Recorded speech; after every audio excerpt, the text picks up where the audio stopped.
What's up, everybody? We are back with another edition of the Ad Podcast.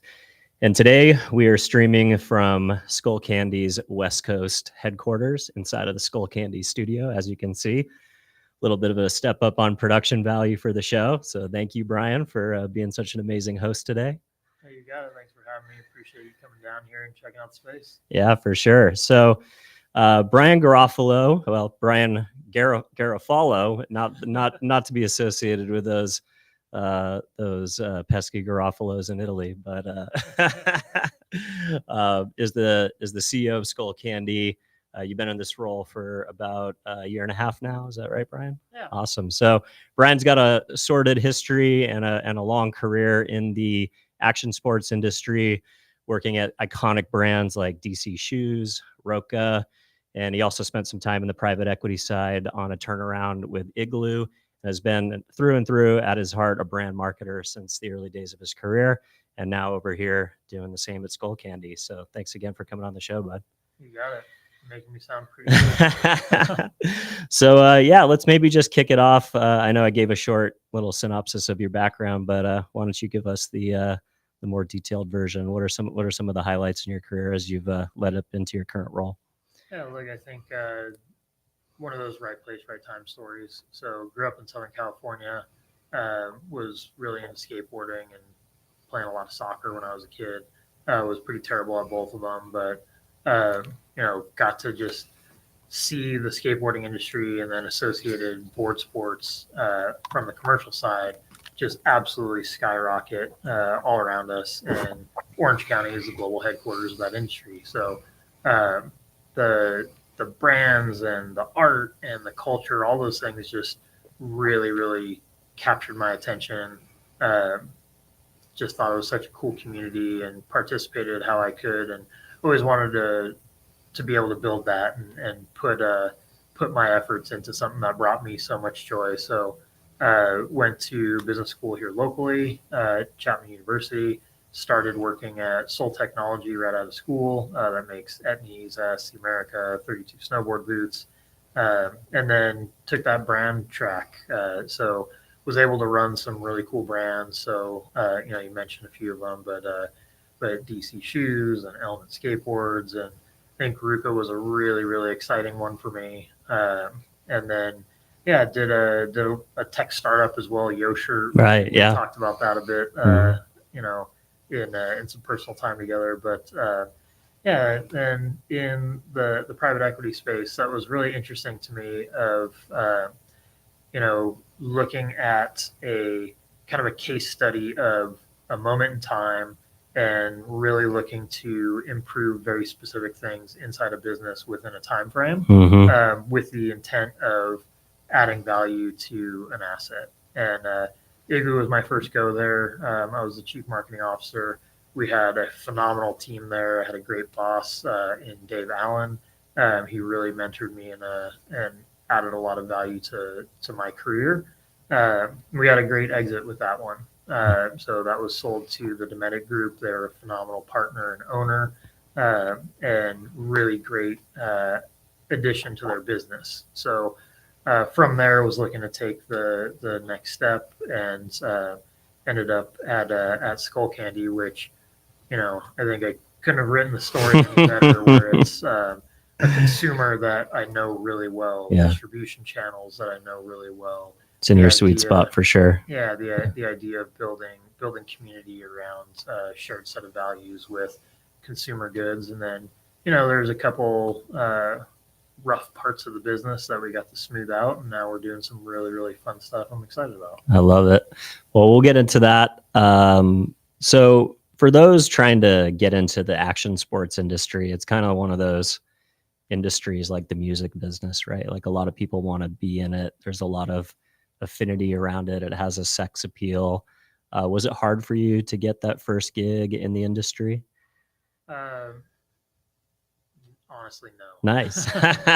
But it's like it's one of those standard stories of like, oh, I spent 20 years becoming an overnight success. Sure. So And the reason I can make the joke and say it wasn't hard is, again, right place, right time. But Timing, my entire childhood was right at the right place. A lot of the friends that I met, a lot of places that I were, you got to be a part of the group that was building the business. So I got my foot in the door on the business side by doing an internship, and the person asked me to do it because I was there at the right place at the right time, and ended up with my first job because somebody I met at the internship hired me at the job. Yeah, makes sense. A lot of luck, but that kind of intersection of being prepared when the opportunity shows up. Yeah, I love that. I mean, internships are harder these days, right? Because you have to pay.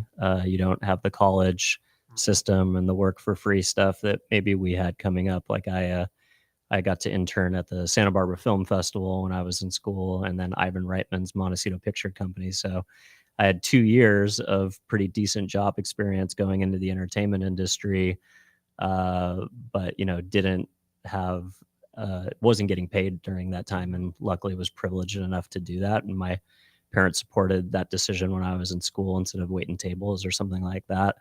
But through regulation and a lot of the changes in the California labor code, those opportunities are harder now for young people to find. Do you have any advice for marketers that are out there that are really good, really talented, and love what they do, but they're not working on brands that they're in love with and that they have an affinity for, how they can get closer to maybe lining up with something that they're really passionate about? Yeah, that's a great question. I think this is one of those things where you just got to put in the work. Yeah. And putting in the work comes in so many forms that uh, when you say putting in the work, it might literally be something as simple as asking. Mm-hmm. Show up at enough places. Ask people. Don't go to the job boards and think that's all that exists. But if you're at an event like the X Games or the U.S. Open, and you volunteer to help somebody carry a box when they clearly need to do it, you end up striking up a conversation. You end up building a friendship. You show that you're willing to put in that work, and then one of the really harder things for a lot of people, I think, is that idea of being outgoing. Yeah, the networking piece. Have that personality, but that is one of those things that can be really tough. But you got to do it if you want that opportunity. To your point, there are a lot fewer and further between these days. So the effort of putting in to go raise your hand, go get out there, go meet some people, that goes a whole lot further today than it did, 10, 15, 20 years ago. Yeah, for sure. So let's actually skip forward a little bit to Dometic and Igloo. So, I've heard some of your other interviews when you first got the call about that job. You were, maybe to say the least, a bit apprehensive of, what is that opportunity going to look like? What are the brand assets that you were going to be working with? But then I've also heard you kind of talk about how you had a bit of an epiphany there, where you're looking at this asset of a 75-year-old brand made in America, a great story there, the category creator, a lot of white space between, the competitor that used to not have to be named, like with a Yeti going up at the 400 and 500 price point, where, maybe they made the category really cool, really fast, but there's still a lot of room between I guess the luxury version in the category. There was a lot of white space there. And you talked about the idea of having to go in, and it wasn't really a turnaround. It was more about turning the lights back on for the brand and the marketing. So I know, because I visited you many times in a similar really cool West Coast attaché office for Igloo, where you guys had an amazing display case with like partnerships with Thrasher and like all these really cool brands, and the throwback to the original, was it called the Playmate? Yeah, the Playmate cooler. Like, you guys were doing a lot of really cool things in licensing and injecting, some cool factor back into the brand. Can you talk about some of the things that you took over from a very long career in the action sports industry, partnerships, collaborations with talent and influencer? What are some of the things that you started with to inject brand back into that 75-year-old legacy? No, it's a great question. I think this is one of the big learning lessons for me of having a long career inside action sports industry, and now what's starting to be almost the same amount of time, outside or ancillary to the board sports community, having a lot bigger network with people in general consumer goods. There's a very, very scrappy nature about board sports. There is a very high sense of ego in board sports, and I want to use that term in a very good way. Sure, yeah. So what board sports brands have been really, really good at is building brand. Yeah. Building a community, having a differentiation with the brand and the community versus the next brand, the next brand, the next brand. And that happens because 100% of marketing departments, tip to tail, are in-house at board sports brands. So when you think of general brand marketing, what are we going to do? How are we going to make it cool? When you think of creative, when you think of sports marketing and athlete marketing, when you think of channel marketing, literally all that stuff done in-house, very little agency support. And again, in a scrappy way, a lot of people rolling up their sleeves, figuring it out, building relationships, and executing. So taking that into a business like Igloo, having that mentality, and then the Rolodex of people you've worked with instead of the agency owning those relationships. Sure, yeah. It's like, oh man, if we need to just turn the lights on instead of turn the ship around, here's a list of 100 cool things that we can go do very easily with a brand that is seen as very cool in Igloo to other brands like Thrasher.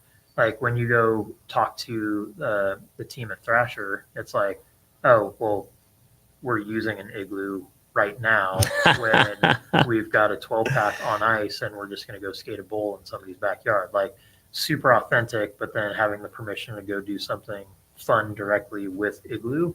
That's the type of stuff that was the lessons learned from board sports that you could take into this consumer goods brand. But I think that really pivots the way you think about marketing from building from 0 to 1 to really curating from we have a lot of opportunities.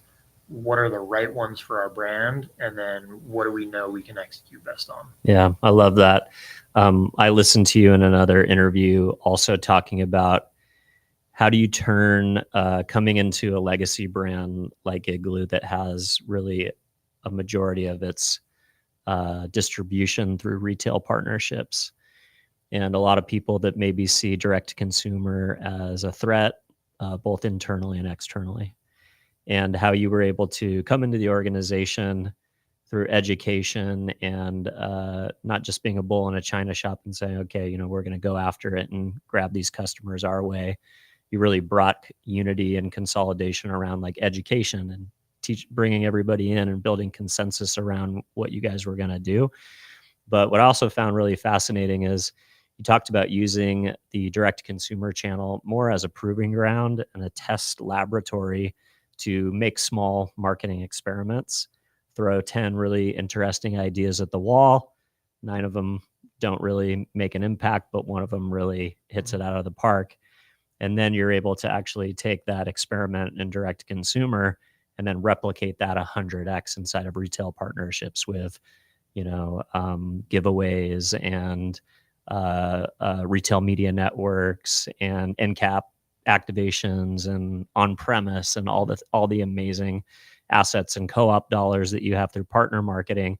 Can you talk a little bit about that strategy and maybe an example of a win that maybe other folks that are relying on retailer can maybe talk to their bosses and think about that as a way to maybe allow them to be a little bit more experimental in their direct to consumer?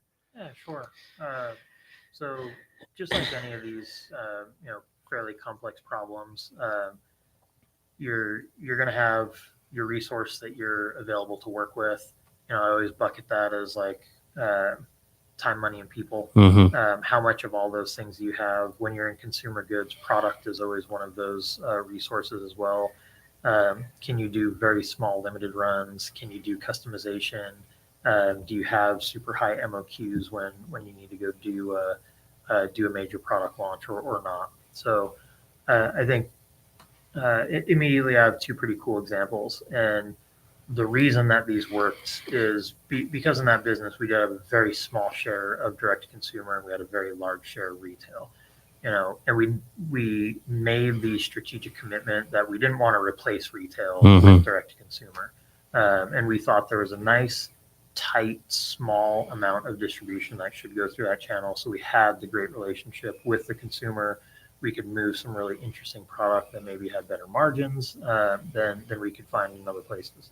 But two things that were really interesting. One, we literally built our own internal supply chain. It was a made in USA business, and we built a custom shop inside the factory, so we could do very low runs of unique graphics, colorways, things like that. We could do a very low cost license partnership with very small quantities and get those out in the world and see what resonated. So we started figuring out, like, in the macro sense, we knew what merchandise would work well, we knew what licenses would work well, and we were able to take some of those ideas to retail. Now, very tough thing about that category was retail physical size. So very big product, and it tends to be fairly low cost. So to take, if we had a license opportunity, and it's Star Wars on a cooler, well, it becomes a math problem. Are we going to take an existing product off the shelf yeah, to replace it with this one? And the answer, usually 100 times out of 100 is no. We're not going to do that. So we needed to find incremental opportunities. When the world had its logistics mess post-COVID with consumer goods, an opportunity came to us that said, hey, somebody couldn't deliver what they were supposed to deliver in this space at this time. Can you deliver something? But it was like way off of a timeline that we were normally able to deliver a product. So that was an opportunity of, hey, we know we can move this licensed product. We can make X amount in this amount of time and deliver it and win this end cap space. So that was opportunistic, but it worked, and it was very successful for both the business and the retail partner. I think a second example, which was really cool as well, is we wanted to scale a direct-to-consumer promotion and build our CRM list. So we had the bright idea of, we're going to give away a Jeep. And so, of course, not everybody out there can do that. Sure. To some brands, it's not a big deal whatsoever. But then you run into the issue of, hey, if we want to build CRM by giving away a Jeep, are those real opt-ins, or are they real opt-ins? It can be really expensive if you're doing this through an ad program. If you're using social media and email to do it, it's usually people that are already opted into the list. So we figured out a way to make it a both retail and direct consumer promotion. Went to a couple of our retail partners and said, hey, we want to just drop this flyer into a product that you're already buying. Somebody can scan the QR code, they can sign up to a list. Depending on the origination of where it came from, we could share the list. A lot of legal rules around that. Make sure everybody has great partnerships with your legal team, depending on distribution points, states, ages, all that fun stuff. But because of the scale of that business, we were able to put 1 million flyers into people's hands for, well, I think we did the math and it was like 2% the cost. Wow. If we were going to do this with an ad flight. With online. Yeah, that's awesome, man. Yeah, no, it goes to show some of the, direct to consumer is great, but if you have strong retail partners, there's a lot of opportunity there, and people still buy a lot of product in person, believe it or not. So it is wild. 160 million people a week walk into Walmart stores. Yeah, that's wild. So similar category that you're in today, in a way, consumer electronics, strong retail footprint. I buy most of my Skullcandies at Best Buy, usually when I need them. fresh because I lost one, or fell off my mountain bike in a river and one shorted out. Especially during COVID, you can just order it up on the app. They drop right up to your window, and then you're back in business. So you have a similar retail strategy. But you guys have also, been known to do like really cool following along like the streetwear vibes, and the ability to tap into cultural moments, like doing limited releases and drops and stuff like that. So do a lot of the lessons from Igloo apply to what you're doing today at Skullcandy? Yeah, very, very much so. It's if you're comparing Igloo to Skullcandy, certainly similar, not the same. Skullcandy is a whole lot more similar to kind of my early career with board sports for sure. But I think one of the parallels with Igloo to broader consumer electronics, I just learned a ton with that licensing business. At one point in time at Igloo, we were managing a portfolio of 50 different licenses. Wow. So understanding what's a good deal, what's a bad deal, what are the right parts of the deal, what's a good term of a deal, how a great partnership works with a licensed partner versus just very commercially driven. So all of those things definitely helped develop the license and partnership program that we have here at Skullcandy. But what I love is we also have athlete partnerships. We have specialty retail distribution where we can just put really cool merchandise, seasonal merchandise in stores that's color driven, prints, patterns, those types of things that more to kind of a streetwear reference of without having a licensed partnership, we can just put that product in retail and direct to consumer at scale. That just looks cool. Yeah, and it feels special and unique to the retail environment and the partner ecosystem. It's something that Skullcandy did phenomenally well in the past, and then kind of the big pendulum swing with consumer audio as a whole is, all true wireless audio turned into boring little cases that look like pebbles. Sorry. Yeah. And you have, two choices of color, black or white, and nothing else is allowed. So now we're bringing a whole lot more uniqueness with industrial design, a whole lot more fun with color. We love to say we're putting the candy back in Skullcandy. I love that. I know another accomplishment that you were really proud of at Igloo was when you guys launched the compostable coolers. Basically going after a new category, which was the disposable arena, taking on the big styrofoam and big gas station distribution chain, which was, I remember with you telling me about it, was, a whole new ball game and a net new retail distribution channel for Igloo at the time. But you guys won pretty fast in a pretty big way, both direct to consumer and inside of those retail environments, the folks that wanted to put their money where their mouth is when it came to sustainability and impact on the environment. And I know you're on the board of a environmental organization as well. I forget the name of it off the top of my head, but if you want to plug it, Keep America Beautiful. And I know you've talked about that in interviews, that it's very important to the Skullcandy DNA that you guys are figuring out ways to create sustainable products and limit your impact on the environment. You want to talk a little bit about that Igloo program and what that was like, and maybe parallel it to some of the stuff you guys are doing today, and even your passion in the philanthropic space? Yeah, sure.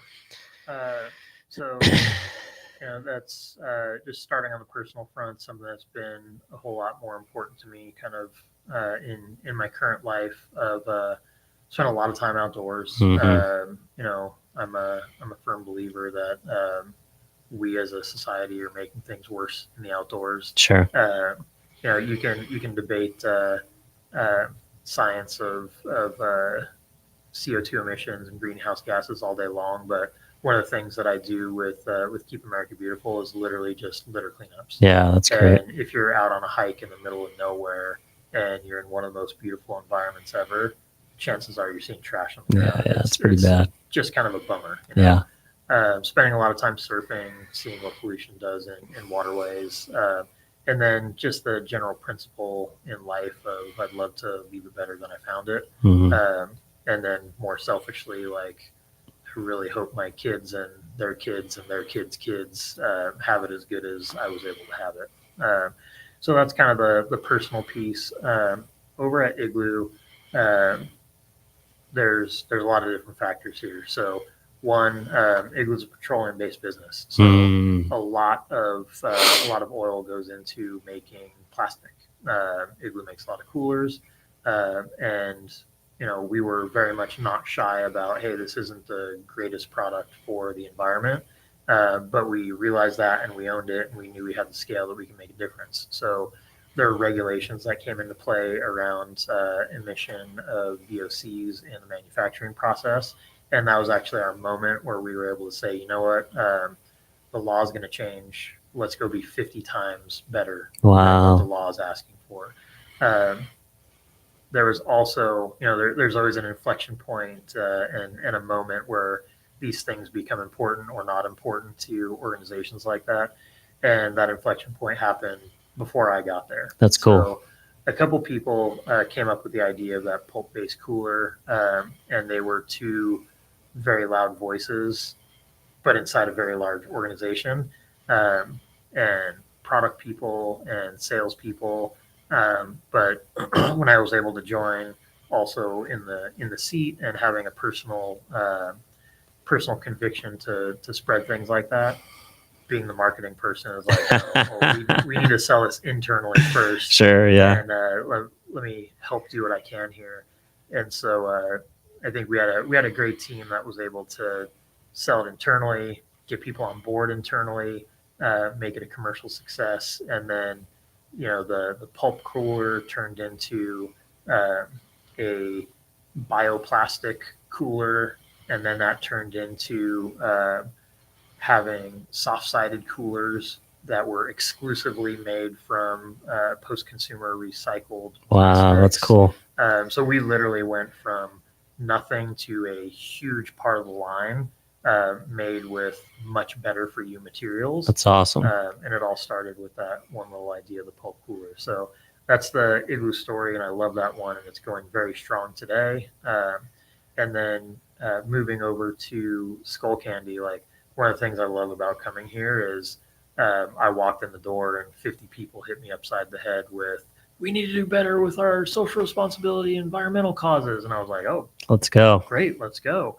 So there was already a ton of momentum and really great work being done before I got there.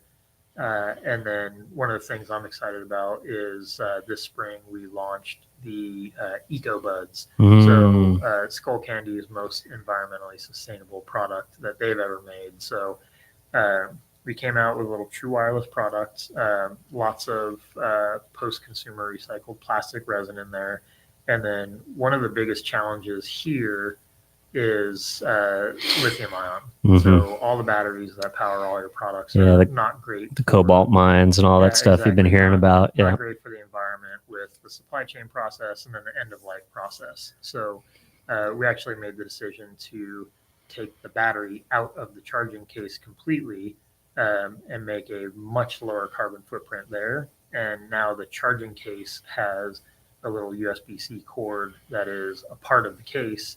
So whenever you want to go charge the headphones, drop them in the case, plug the case directly into your mobile phone, and you can get a charge there. And even though it has a much smaller footprint with the battery, you still get 8 hours battery life, which is much larger than the average usage. Yeah, I was going to say your general headphones usually have much longer battery life than some of the more expensive options I've noticed. The more features you try and pack into a headphone, the more risk you take with which ones really eat up the battery and which ones don't. So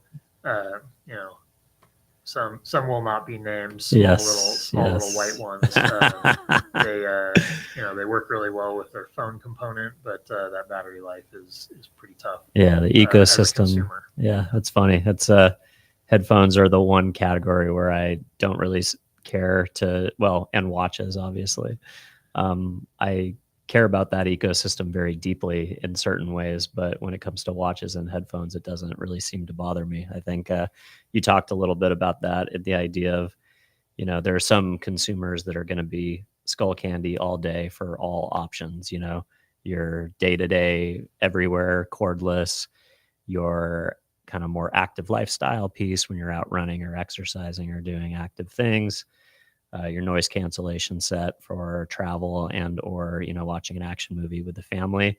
But then there's also the consumer where if you could just chip off one or two of those items that they and for me it's very easy on the active lifestyle piece, because I just go through them just too fast. Like I've tried both. I've had a lot of Skullcandy ones, and look, they do go bad eventually. It's not something that you can have an endless lifespan with. Also on the loss factor, it just sucks when you lose something that cost $150 of it is out one ear and you dropped it somewhere, or that's never a fun feeling. I much prefer a $30 option that I can grab at Best Buy and like get back out on the mountain bike ride or a run. But can you talk a little bit about that idea of like there's a core addressable segment that you guys can win with through lifestyle? We're both Southern California guys. I identify with Skullcandy mostly because of your association and passion for the board sports industry. Same reason I support Red Bull, because a lot of these energy drink companies have never given me any content or anything that's meaningful from like a lifestyle perspective. Like you flip on a Red Bull surf movie, sometimes it's as good as the stuff that like creators are putting out, right? Yeah. So they reward you with great content and really give back to the lifestyle and that enthusiasm bucket. So that's one area where I definitely identify, but also the price point, the quality is as good as anything that I can see. I mean, maybe there's more bells and whistles behind some of those other brands, but talk a little bit about the core addressable consumer that you guys can win with. And then that idea of like maybe you knock off one or two of the use cases, and that's a win as well.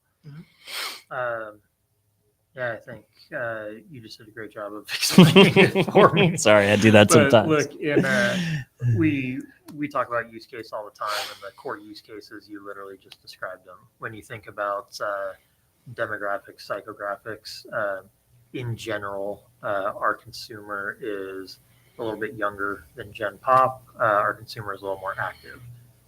When it comes to that core consumer for Skullcandy, it's certainly board sports and surrounding lifestyle, and a lot of that concert, festival goer, music culture. As we expand from that, we have the Crusher series of products that is really, really bass heavy, and you have an actual switch or a wheel on the outside of one of the ear cups, depending on the model you have. And as the user, you can turn the bass up right there. It comes in noise canceling or non-noise canceling models. And what we found is outside of our core consumer, people that travel frequently love it. People who like bass heavy music, which is usually going to be more hip hop, rap, or EDM. Yep. Love it. People who commute frequently in cities, so you think New York and the subway, love it. People who are in the gym consistently love it, both as a signal, big and chunky of don't talk to me on the phone, but also just when you're trying to get in that fitness zone. And you've got loud music. Excuse me. Bless you. You've got loud music, and maybe it's a high BPM rate, and you want to crank that bass up and just feel that. That consumer loves it. So that's where we definitely find some wins, and then more on the active side. So great new active line that we have that's not necessarily active like in the gym, but it's active with more of training or endurance athletes. So purpose built where it's not falling out of your ears, even though it's true wireless, having both noise canceling and stay aware modes in case you're cycling or running outside and you want to make sure you can hear traffic that's around you, things like that. So yeah, that's where we tend to win, and that's where we tend to go play a little bit outside our lane as well. Yeah, I love that. Do you want to talk about any of the stuff that you're allowed to talk about coming down the pipeline in the innovation set? It can even be for the category. I heard you on another interview talking about the idea that more and more these headphones are going to become extensions. They're going to become their own devices with their own brains, right? They're going to have their own AI built into them. They're going to have their own CPUs. They're going to be able to hold and sync to the hold lots of data. They're going to be able to sync to Wi-Fi by themselves. They're going to essentially be augmented reality and virtual reality companions to some of the other stuff that's coming out on the hardware side for the eyes, or things that sit in front of your eyes, rather. But would love to hear about some of the cool innovation stuff that's coming down the pipeline for you guys that you're able to talk about, but also just stuff that you're really pumped about what's coming down the pipeline on the category. Yeah, love that. Thank you for asking. So a lot of what you just talked about, it's in the pipeline. Nice. Specifics, not going to share. I will share two things that I'm super excited about. Well, 2.5 or 3 here. So nice. One, a product we just came out with where, depending on who you are, you see this as an innovation or not, but it's called the Dime Evo. It is completely unique industrial design for what people traditionally see in the true wireless space. So super cool case. It almost looks like a little tube of chapstick or lipstick. You slide it open to reveal the headphones, and it has a little carabiner on top. So it can hook onto a backpack, a handbag, a belt loop, anything like that, where now the product is a piece of fashion. Ooh. Comes in a lot of colors, really cool CMF finishes all around it. In the pipeline, we've got so much fashion involved with it. And it's something that when we see our core consumer have it in their hands, they immediately want to show it off. That's so cool. It's not something that's now hidden in your pocket or your bag, wherever it is. But it's an accessory. Yeah, it's an accessory. And, again, more fashion. And that's where we win as a brand. Then for those die-hard Skullcandy fans out there, two of our best products that we've ever made were called the Icon and the Aviator. So if any of you out there remember those products, both Icon and Aviator are coming back. Nice. Icon will be back in holiday of this year with an on-ear noise-canceling model. Looks awesome and is at a phenomenal price. Again, for those of you out there that remember that product, you're going to be excited that's coming back, but way better than ever. And then as we get into spring of next year, you're going to see a product called the Aviator make a comeback. So a lot of the same design cues as the original Aviator, a product that people loved the look and it was a real fashion statement in and of itself. But that'll be our premium noise canceling headset, but it'll also come with TAX spatial audio, head tracking, just really, really cool stuff. That's awesome.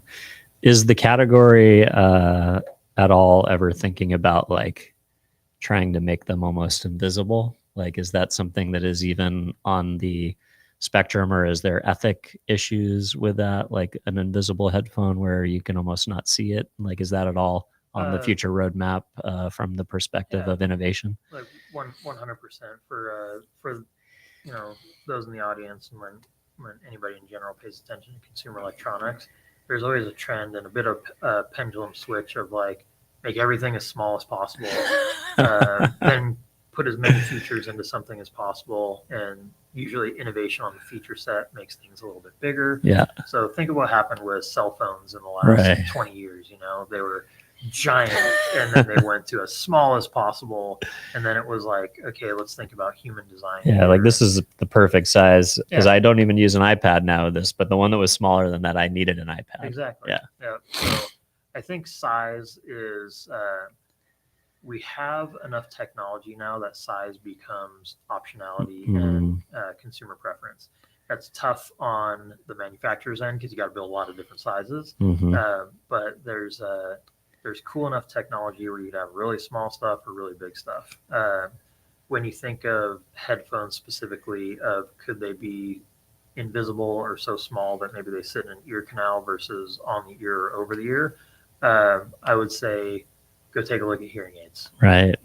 So hearing aids, traditionally Leads have the path. been a good leading indicator to headphones because you can put a whole lot more cost into hearing aids, and the consumer will spend $5,000 on I'll pay whatever it takes. Yeah. Right. So there are hearing aids that exist that have very small batteries, so you do have to charge them every day, but they sit in the ear canal. Uh, and essentially, their only job is to amplify outside noise.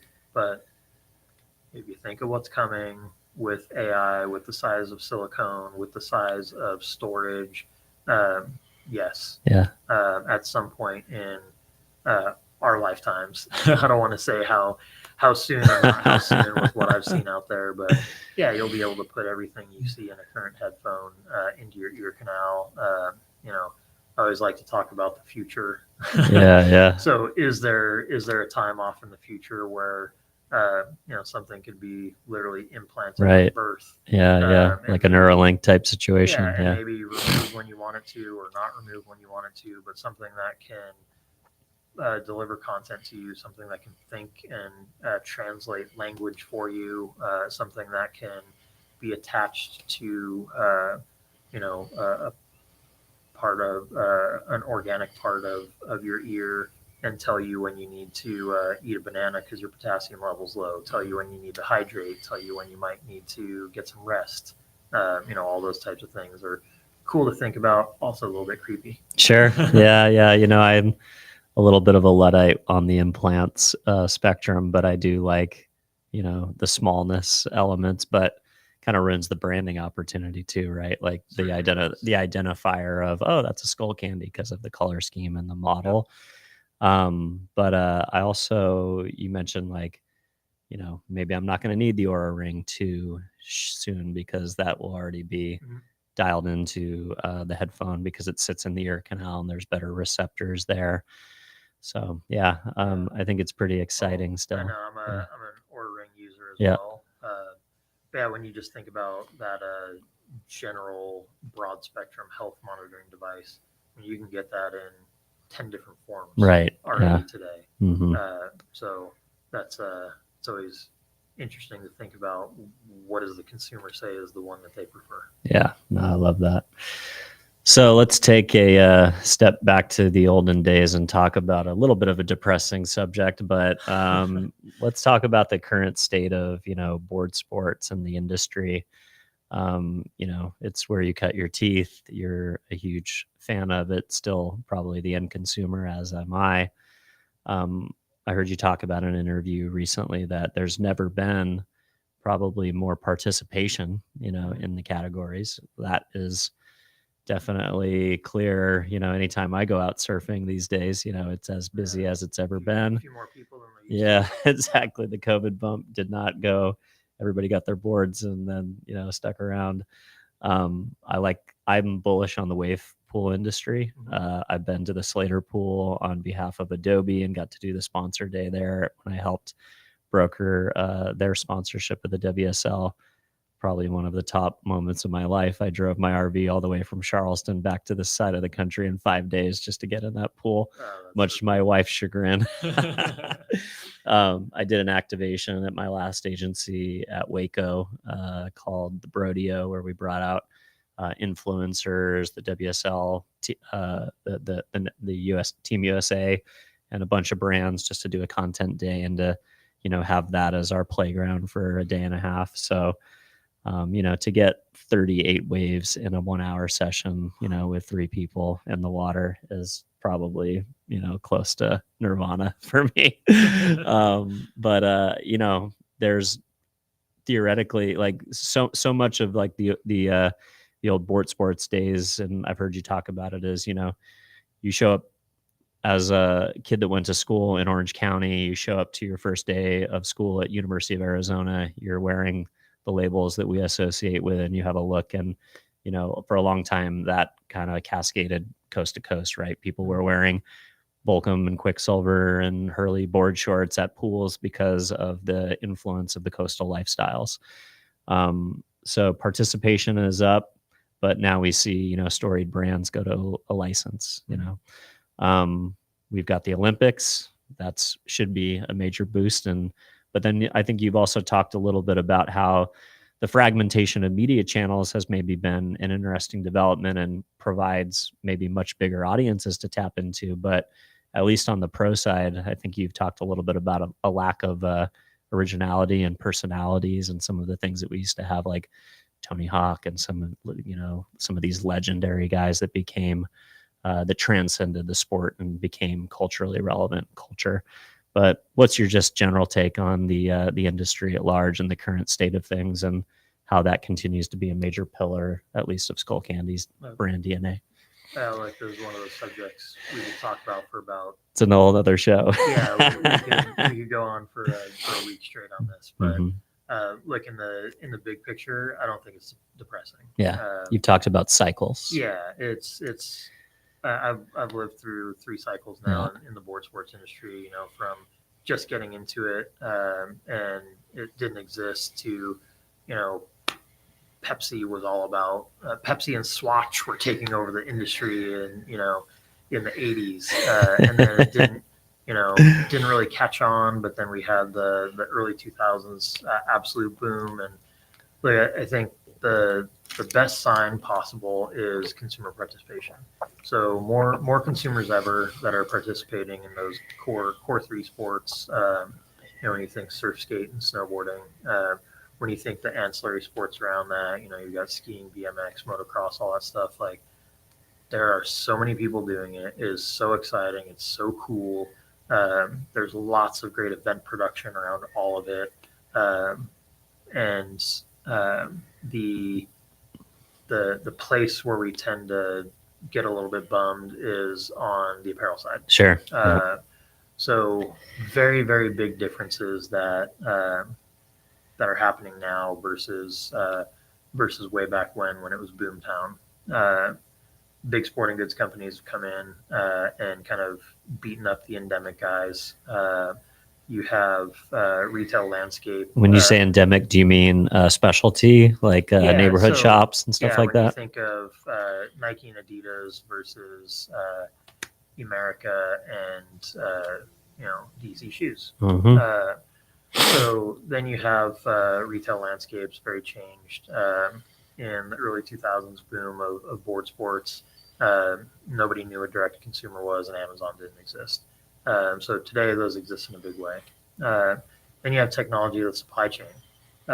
So again, early 2000s when times were booming, it was rocket science to figure out how to make a t-shirt. Now, today, you have a social media influencer who has an audience of, as small as 50,000 people, but, they love them and they're highly engaged with that influencer. They can build a Shopify store. They can have a one-click integration with a full cut and sew, make on demand manufacturing partner where they put graphics on product, and now they're competing with Quicksilver. Wow. Like that. Yeah. So the ease of barriers to entry, the changing distribution channels, the resource that mega businesses have put into the audience, it's really, really tough out there. So I'm super excited about it. I just think it's changed. Yeah. And look, with change comes opportunity. Mm-hmm. So when you think about the world of board riders being under a license model now, you've got still 1,000 really great specialty retailers distributed all around the world. I think it is the absolute best time for somebody to go start a brand that can be very interesting, very tight distribution. And there's an opportunity for a few different $20 to $50 million brands next year that don't exist today. Mm-hmm. But going into it, knowing that's going to be very, very difficult. I don't think there's ever going to be another $1 billion board sports apparel business. Yeah. Because there were, a handful of brands 20 years ago, and now there are literally hundreds, if not thousands. Yeah. You talked about the barrier to entry already. It's just so easy to spin up an apparel brand at this point. Mm-hmm. What do you think about the kind of mashup of like affinity and being important to that equation. Like you've talked about brands like Salty Crew, where it's like not just surfing, but it's like if you're a surfer, you're a diver, you're a spear fisherman, and you're a sailor, or if you're any combination of those four, you probably really like Salty Crew. Or if you're a golfer and a surfer, you probably like Travis Matthew. And they're how important are these kind of Venn diagram overlay mashups of like Viore is basically like, I think it was Lululemon for, people from Southern California to start. Mhm. They're probably expanding and would not like that generalization in their current trajectory, but that's what it was. It was on Encinitas Boulevard, for goodness Yeah. sake, Yeah. So just kind of curious if, you think that's important to brands that are listening right now that are like, I could be one of those 1,000 next year. Do you need to tap into a few different things in order to build that kind of an Yep. ethos? Look, here's a good lesson I learned from early career to now. The right combination of intuition or passion and real data and science. So the real data and science part is going back to your question of how important is the mashup there. That's just numbers. What's the total addressable market? The deeper and deeper you dive into a niche, the smaller and smaller the market gets. When you think of a brand like Salty Crew that kind of has that um, the the near shore water lifestyle, that involves a lot of those things. Right. Surf, fish, just beach in Yeah. general. Has a little bit of a blue collar aesthetic to it. Mhm. Like you add up all those small markets, and it turns into a fairly large market. Now what is how many of the prototypical consumer are there that's in the Venn diagram of all of those things? Probably really, really small. Yeah. But when you look at like the perimeter of all those, we start to get really big. Yep. When you look at the Viore example, which I love, is that's kind of, I look at it as like Southern California active lifestyle. Yep. And they've done a really good job of authentic storytelling with what some of those lifestyles are. But when you're in, when you're in Middle America and you see Viore, you get like, okay, there's a bit of the California lifestyle, and I like that, but it's not surfing where it's a little intimidating and like, I'm never going to be a surfer. Yeah. But then you get the product, and it's a good fit, it's a great fabric, it's a good price, it washes well. Like, okay, I'm going to go back and buy that again and again. So what they also did really well is there are a lot of people in that office that come from the surf industry, Sure. or a yoga industry, or some type of fitness industry that are bringing that intuition and the passion of pushing this forward. Like, they could have had a model holding a surfboard walking down the beach with the fins out, Yeah. looking goofy. So they had Rob Machado. Instead they got Rob Machado. Yep. And others. Yeah. Yeah, but that's that's that great combination there of really massive addressable market with just this big picture idea of Southern California active, but then also intuition and really great decision making on authenticity. Yeah, I love that. So let's talk a little bit about your ascension to CEO from the marketing discipline. Not always the career track in which the president or the CEO or chairmans get plucked out of. Sometimes it's finance, sometimes it's procurement, sometimes it is legal, some sales, some of these other functions. Marketers sometimes are looked at guys who know how to spend money, not make it, right? Very true. How's it been coming from that marketing lane now as the CEO? We talked a little bit about it at lunch, about the idea that you are not in control technically anymore. You're probably the final say, but you have to empower your people. You have to let the reins go a little bit. You have to get out of the weeds maybe a little bit. How's that been for you, going from not being the quote unquote steward of the brand officially anymore? Yeah, no, it's a great question. I've talked to a lot of my marketing peers about this too. So it is a bit of an untraditional route. I know it's always one of those things that was in the back of my mind my whole career of, I have the scarlet letter of the person that spends money, not makes money. But just personally, like my dirty little secret as a marketing person, I know how to make money. Sure. And you speak that language. Yeah, like I've spent a solid 15 years before getting here. Also running direct to consumer businesses. Yep. So back in the time where e-commerce was basically dumped in the marketing person's lap because you run the website here, figure out how to sell stuff now.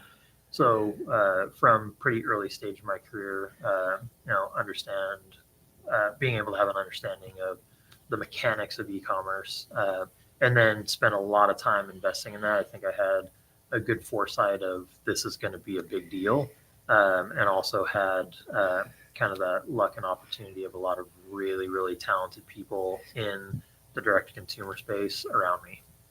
So mentorship, friendship, all that stuff, and then learning how to be a merchant, learning how to manage a supply chain, learning how to manage inventory, learning how to manage cash, all those sorts of things. So when it comes to brand building, like that's what most people who don't know me well expect me to be able to do well. Sure. But then when you have a conversation around really how to go make the money, I've done it enough where you speak the language. Yeah, I can speak the language and do it well. So I think the coming from a marketing background is a very distinct advantage when running a consumer brand that is a lifestyle driven brand. Of course. So when you think about differentiation in a marketplace, it's really only going to happen a couple ways. One is going to be with price. Are you a low price leader? Are you a crazy ultra premium high price leader? And then over on the brand side, are you going to have most innovative products? Are you going to have the coolest product? Are you going to have a unique product? Things like that. So when it comes to the brand of Skullcandy, we're a lifestyle brand. We're not a technology leader. We're not a low price leader. We're certainly not an ultra high price point leader. So this is an exercise of really how do we make this brand stand out with a community? How are we delivering the right messages to them with product sales and marketing? So I think the team at Skullcandy is phenomenal. They have a great understanding of that. They are the consumer. We have X Games medalists, we have Olympic medalists, we have people that as soon as they're done with what they need to do that day, they're snowboarding, they're skateboarding, they are the lifestyle. Yeah. So there's that great intuition of understanding how we shape the future of what we need to be, and then a lot of great operational discipline of making sure we're delivering it on time and at the right price. I love it. So let's talk a little bit about where we are today. We're talking from the Skullcandy Studios inside of the West Coast office. I've heard you describe this office many times as a community center of sorts. One of the verticals that you guys are going after, in addition to your roots of board sports and action sports, is the creator economy. People who are making content for TikTok, podcasters like myself, also musicians. So how does this office serve as a touch point on the finger of culture and those relationships from a proximity perspective? Park City is awesome. I love going there. I love going to Sundance. I love going skiing once a year, but an amazing place. Yeah, for sure.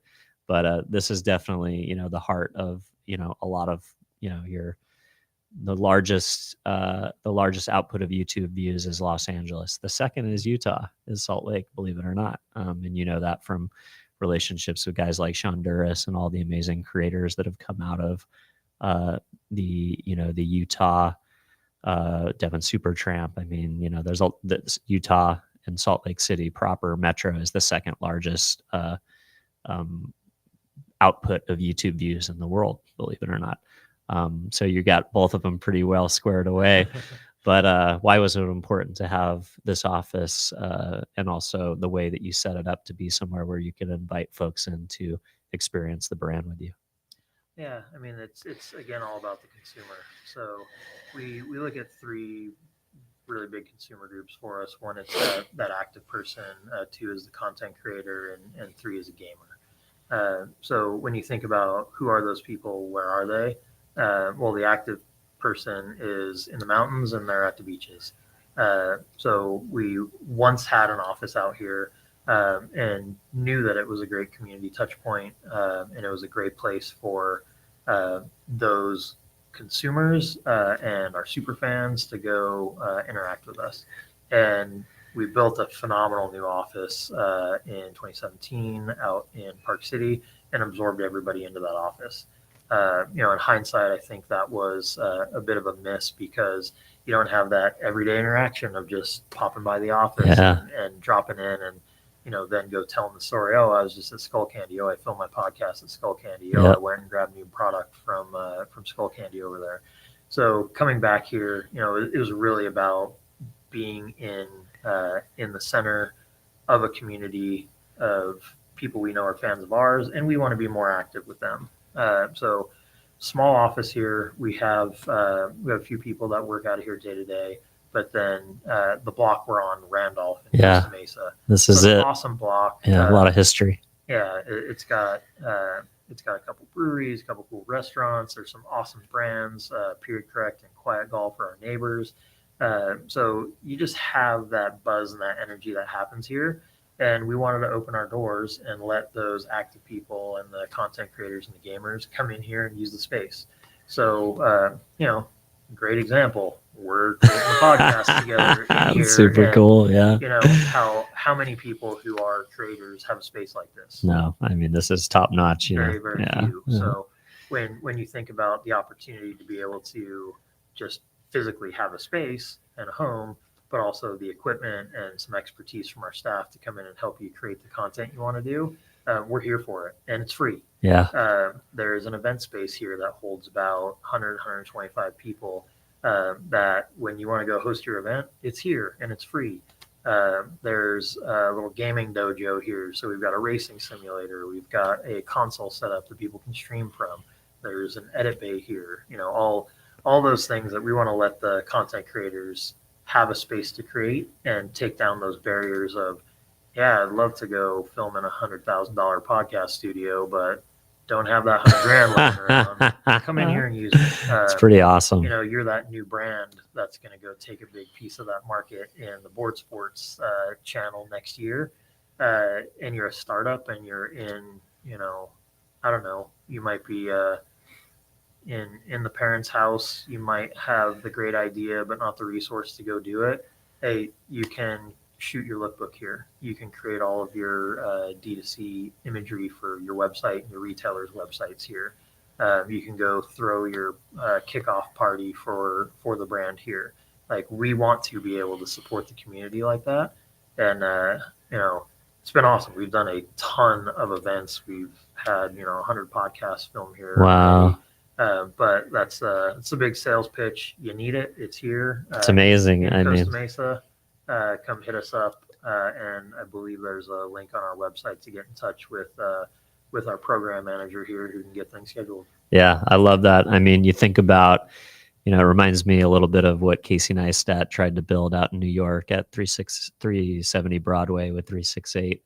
And unfortunately, COVID, probably took a bite out of that opportunity. But, gaming studio and podcasting in the basement, test kitchen for food content.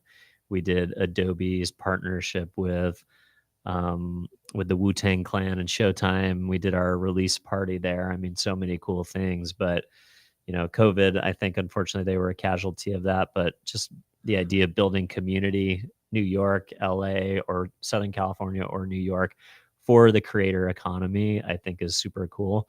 And I already loved Skullcandy, but this is like a whole nother level of brand engagement. If you think about it, like being able to walk in as a, aspirational creator and, have access to this level of studio.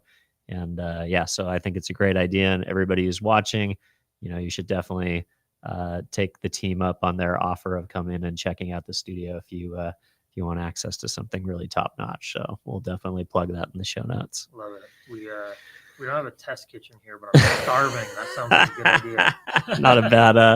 not a bad idea to install next. So let's take a little bit of a detour. So I was hearing in an interview that you actually have some political ambitions to one day become the mayor of Irvine. Tell me more. It's I got to trademark it, the greatest city on earth. Yeah, good point. Look, Yeah. I've lived in Irvine for a long time, and it's a very quiet and calm community, and so it's a big joke amongst a bunch of my friends. I love it. Of hey, I didn't really think of you as an Irvine person, but it's been an amazing community. We've loved raising our kids there. Awesome public schools, and I talk about it all the time. I'm like, Santa Monica, New York City. What are you doing? You got to come to Irvine. So good. Yeah, maybe one day I'll do that because I think we can stand to have a little more music and art. I love it. Yeah, that would be a good addition. All right, Brian. Well, this has been an awesome time. Thank you so much for inviting me down and just all the support over the years. As someone that I've watched, have an amazing career and has a long, amazing career ahead of him. So anywhere you want to, well, actually, tell me what you're most excited about for the future in your role leading the Skullcandy brand. All right. Well, I got to say thank you very much as well. I appreciate you having me on. It's been Always. awesome to see the stuff that you're doing. It's been great to have some of the fun memories we've been able to share together. Of course. I always give the standard canned answer to this one. What am I most excited about? The product that's coming out next. Let's go. I am not sharing it on here. As soon as we stop rolling, I'm going to share something. Oh, with I can't wait. And I can't wait. For you to hopefully be as excited about it as I am. Thank you, sir. All right. Anywhere you want to point people to connect with you or connect with the brand? Yeah, absolutely. Look, follow along all social handles at Skullcandy, skullcandy.com, and then anywhere headphones are sold, go support us and check some stuff out. All right. Awesome, man. And for everybody watching or listening at home, don't forget to subscribe or follow wherever you're happening to get into the pod today. And if you leave a review, that's how we find an audience more organically. So don't forget that. And then most importantly, if you have a action sports marketer or a CPG or outdoor retail marketer in your life, or someone who you think would benefit from the conversation that I had with Brian today, don't forget to share the show, and we will see you again shortly. Thanks so much.